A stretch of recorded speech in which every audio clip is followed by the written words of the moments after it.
So I got to check out the new Josh Safdie film a little bit early, known as Marty Supreme. It's releasing under A24. And when I first saw the trailer for this film, I did not expect to love it as much as I did. It looked like it was going to be a sports drama about table tennis with Timothee Chalamet at the center of it. Josh Safdie and Benny Safdie as just the Safdie brothers. I've always enjoyed them as directors. And this year they've split off to do their own films, with Benny Safdie releasing The Smashing Machine a few months ago. So here we are with Josh Safdie releasing his film.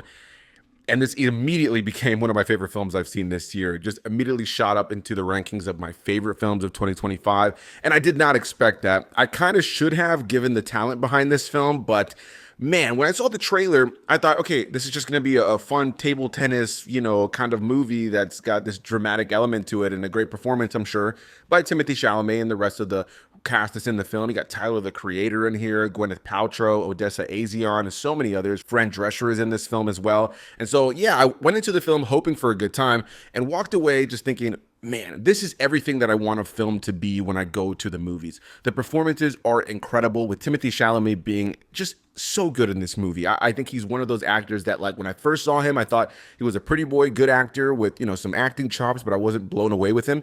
But in the last, 4 or 5 years, every year this guy is in a movie that he's just blowing me away. With last year, him having Dune Part 2, and then, of course, things like A Complete Unknown, which ended up getting him award nominations and wins at certain award shows. So, yeah, here we are now with another film where I think he gives another award level performance as a character that's just so passionate, so driven, but also so complex. He's not necessarily a character that you can 100% root for all the time. He's a frustrating character, not only for the characters in the film, but for the audience. But he's also a smart ass. He's funny at times. And you just more than anything understand and believe his character. You believe in what his character believes in. And I think that that's what makes this film shine so much. And it's also a film that doesn't necessarily treat the audience like idiots. We have so many films and so many scripts that feel like they're just kind of spoon feeding you all the information. And this is a film that uses the dialogue to expand on the world, expand on what needs to be said in the story, but allows a lot of it to breathe through the nuance that the actors are giving to these characters and the expansion of who these characters are through the performances, which allows you to really kind of go on a journey with the characters. And outside of that, in terms of filmmaking, it's well shot, it's well acted, it's well directed. It's well edited. The musical score in the film is great.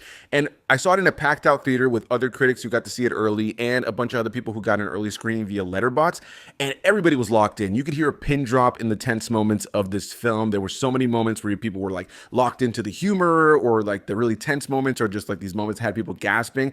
All in all, this is one of my favorite experiences at the movies this year. And I have a full review over on YouTube if you're interested. But are you planning on checking out Marty Supreme?